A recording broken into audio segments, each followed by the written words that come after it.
Star Wars fans, The Mandalorian Season 3, Episode 2, or Chapter 18 is here, and oh my goodness, was this a great episode. What's up guys, it's Mike, a guy who loves Star Wars, and today we're breaking down Chapter 18 of The Mandalorian Season 3, called The Mines of Mandalore. And of course, as always, after you smash that like button, don't forget to rank this episode out of 10 in the comments section below. So the episode opens on Tatooine, where it is Boonta Eve, and Pelimoto is scamming a Rodian by fixing his ship because the Jawas she works with stole the pieces that she is going to have to find. After the Jawas and the Rodian leave, Din and Grogu pull up in the N1 starfighter, and Peli jokes about Grogu saying his first words because they know that all the fans speculate about that kind of stuff and they're just poking fun. But Din explains that he's looking for an IG memory circuit, which is really hard to come by because IG units aren't created anymore. Din explains that he needs a droid to help him explore Mandalore and make sure the air is breathable before him and Grogu go out into it. Peli asks the Jawas if they could find this part, and they say no, that's impossible, so Peli sells Din Djarin R5. This is the same exact astromech droid, R5-D4, that Luke Skywalker almost buys in A New Hope. Yes, that is the same droid that has a bad motivator. Fireworks blast as Din and Grogu leave the planet of Tatooine, and Din asks Grogu if he's ready for another adventure. And after the intro credits, they arrive at Mandalore, and this episode had a ton of Mandalorian lore, and it begins with Din Djarin explaining to Grogu what Mandalore used to look like, and that Din has never actually been to the planet himself because he grew up on the moon Concordia. As they fly down to the surface, they see it is mostly turned to glass and that the fusion bombs have messed with the magnetic poles on the planet, which mean transmissions won't be able to call for help. They land on the surface and send R5 out to see if the air is breathable in the caves. When R5 disappears on the scanners, Din has to go out and look for him. This is when Din gets attacked by these creatures that we later find out are called Alanites, and Bo Katan informs us that they were creatures that existed far beyond the cities in the wasteland. Din pulls out the Darksaber to defeat these beings, but we clearly see that Din Djarin cannot handle this Darksaber. It's still way too heavy, and he's still fighting against it. However, he does defeat these Alanites and goes back to the ship and finds out that the air is breathable. Din and Grogu come upon the Civic Center, which Bo Katan told them the mines of Mandalore would be underneath.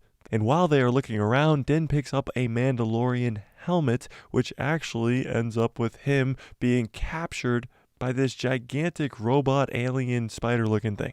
And when Grogu tries to save the day by freeing Din Djarin, he tells Grogu to go get Bo Katan. So Grogu makes his epic escape flipping around and gets to the planet of Kalevala where Bo Katan's castle is. In very little words, Grogu explains that Din is in trouble and Bo Katan agrees to come help.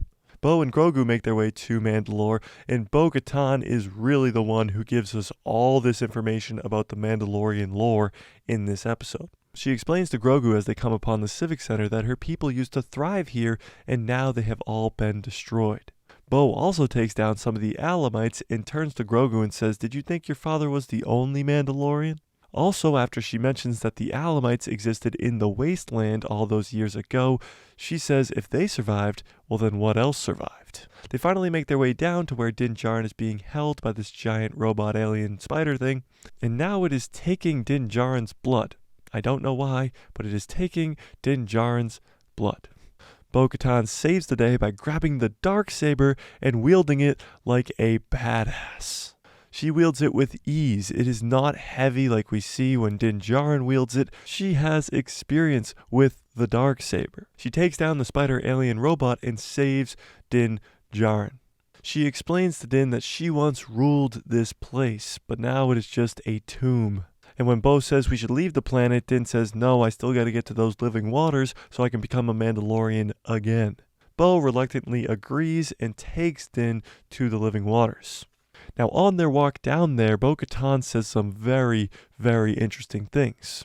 Bo Katan explained that the Mandalorians were at war with themselves for such a long time that the Empire came in and destroyed them fairly easily.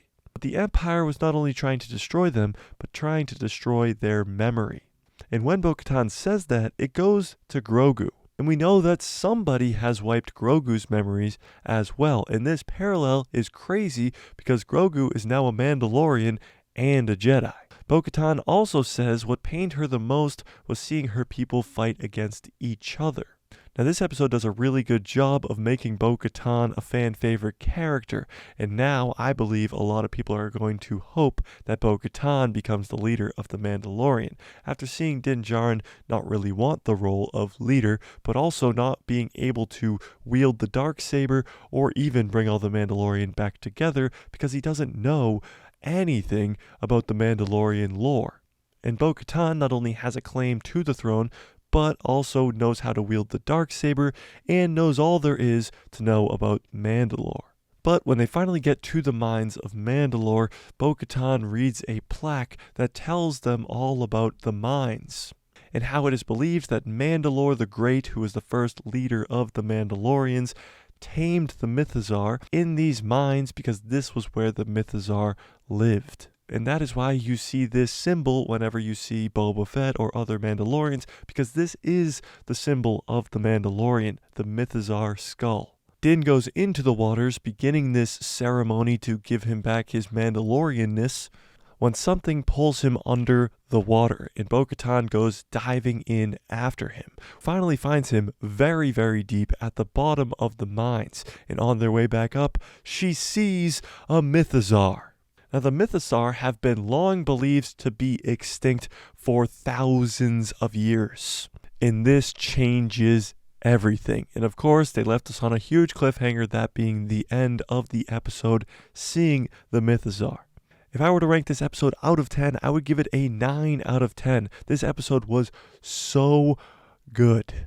All of the Mandalorian lore, building Bo Katan's character up as a leader, giving us great scenes with Grogu running around using the Force and all that fun stuff, capping it all off with a freaking Mythosaur. If you're a fan of the Mandalorian lore in the Clone Wars and even in Star Wars Rebels, this was like the greatest thing ever. And most importantly, furthers the story and makes people excited for more. But tell me in the comments what you thought about this episode. Rank it out of 10, but also just tell me what you think. Are you excited to see the Mythosaur? Are you excited to maybe see Bo Katan rule instead of Din Djarin? And do you think that Bo and Din are going to have a romantic relationship? Because it certainly seems that way. Smash like if you like this video, hit subscribe, and hit that bell so you get notified every time I post a video. We go live every Tuesday and Thursday, so come by that live stream tomorrow so that we can talk all about this episode, break down what happened, and predict what we think is going on in the future. So don't miss out on any of that by hitting that subscribe, and may the Force be with you always.